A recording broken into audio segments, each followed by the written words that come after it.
Hello, beautiful butterflies. Happy Monday. And this is my hot take on this redistricting battle. Okay.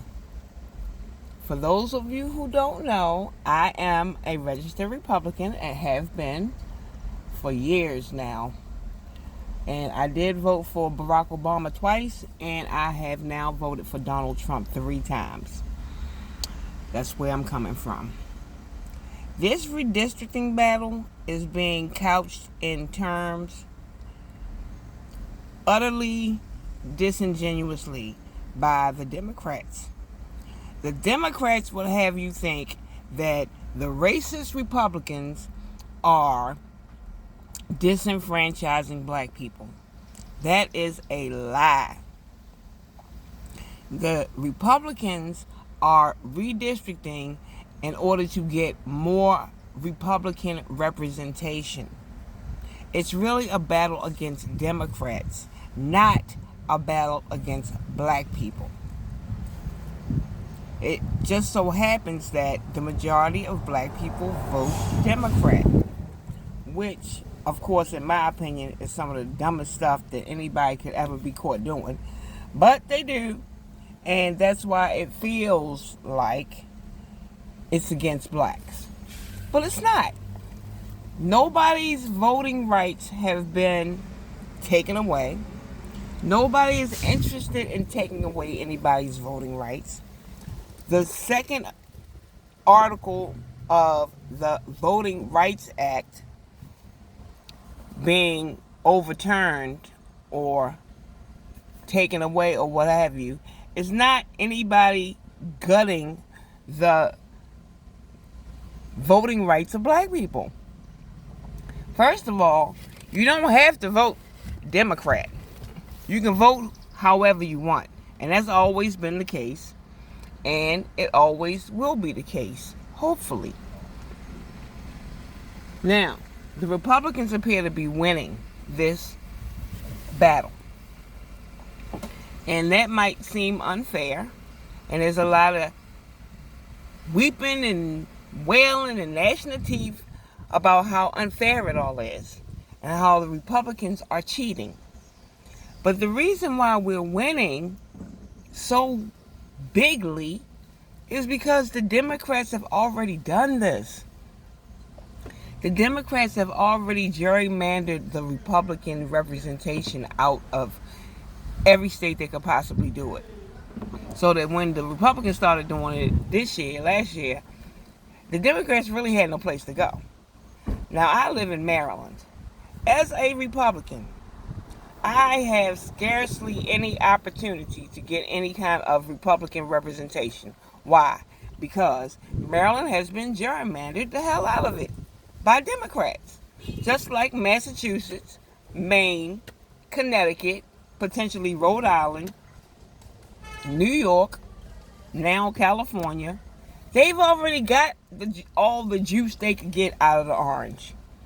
And now we're taking our turn to do it. Finally. And I'm so grateful.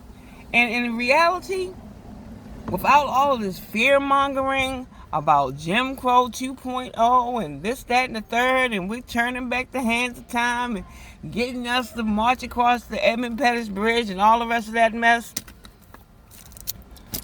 Listen. You don't have to be scared about your voting rights being attacked. They're not being attacked. What's being attacked is these permanent blue districts with these permanent blue or Democratic representatives who, once they get in office, they can stay in office perpetually because of the way they have the state lined up or their state maps drawn. And the black people who are so-called represented by these so-called black representatives suffer for it.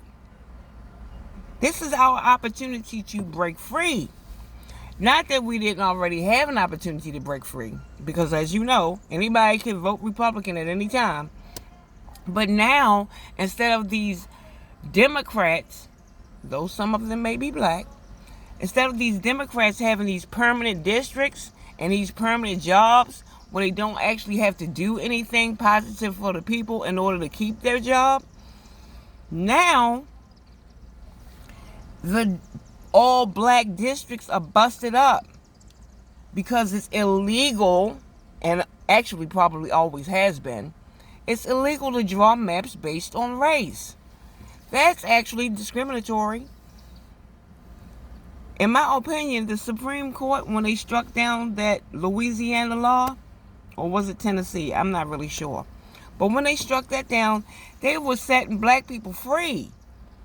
They were removing discrimination from our districting process, which is going to be great, because whoever wants to get in office now has to compete for your vote. One man, one vote across the board for everybody, and whoever wants to get in office has to compete for the vote. That, which is something that was not always the case as late as last week.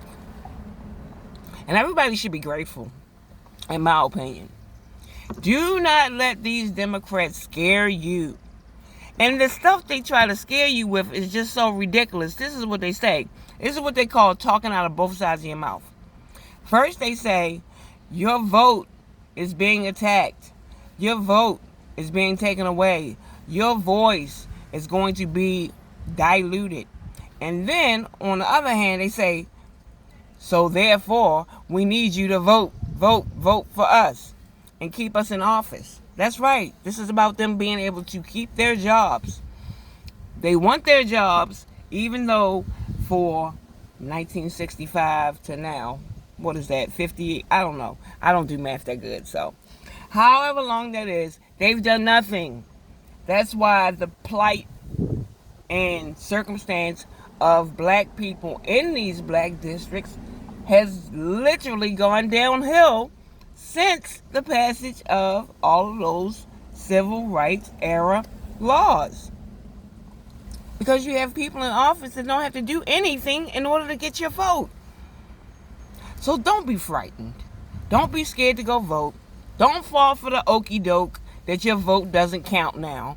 It counts more now. And they know this. That's why they're shaking in their boots and begging you to get all emotional and not think this thing through and double and triple down on voting for Democrats. Why would anybody vote for a Democrat? I just don't understand it. I can't do it. I can't see it. Number one, if Donald Trump does not win the midterms, they're not going to do anything for you. Hey, Billy. Hey, Gabe. They're not going to do anything for you. They're going to focus solely on trying to impeach him and trying to investigate him. Only the best president we've had in modern times, in my opinion. Your opinion may differ, but this is how I still feel. And trust me, MAGA feels the same way. That's number one. Number two, I forget what number two was. The children distracted me. But yeah, come on now. What we must do is vote. We cannot allow Democrats to get back in power. We cannot afford to have Democrats get back in power. Democrats are worthless. Democrats are dangerous. Democrats want to open the border back up. Democrats want to destroy institutions by, say, packing the Supreme Court. They come right out and say it now. It's not even a quiet as it's kept situation anymore. Democrats want to make Puerto Rico a state and make Washington, D.C. a state. Making Washington, D.C. a state is unconstitutional. But do they give a damn? Hell no. They don't. And I don't know about you, but all this so-called affordability stuff, where you can't afford to buy a house, that's because of that open border across the last 4 years. Democrats are not interested in stamping out fraud. Not the phony waste, fraud, and abuse we always hear about. I'm talking about the real deal fraud that we've been uncovering since Doge began and since Minneapolis blew up. And you know that fraud they have in Minneapolis is right up the Democrats' alley. They don't mind it. They will never stop it. They want to perpetuate it. They want to use your money to pay for illegal aliens to get everything that you can't get. What else is wrong with Democrats? Oh yeah, they want to trans the kids. They think that's a good idea. They think it's a good idea for your son or your daughter to learn in school that they were born in the wrong body. And they're blatantly racist. Democrats. And that's not me fear-mongering. That's just me dropping facts. And if you take your time and you sit back and you observe them and you think about it and you listen to their lies and you stop yourself from believing their lies, you will see that the Democrats should never have power in this country again. We have to vote like our lives depend on it and vote red no matter what they said.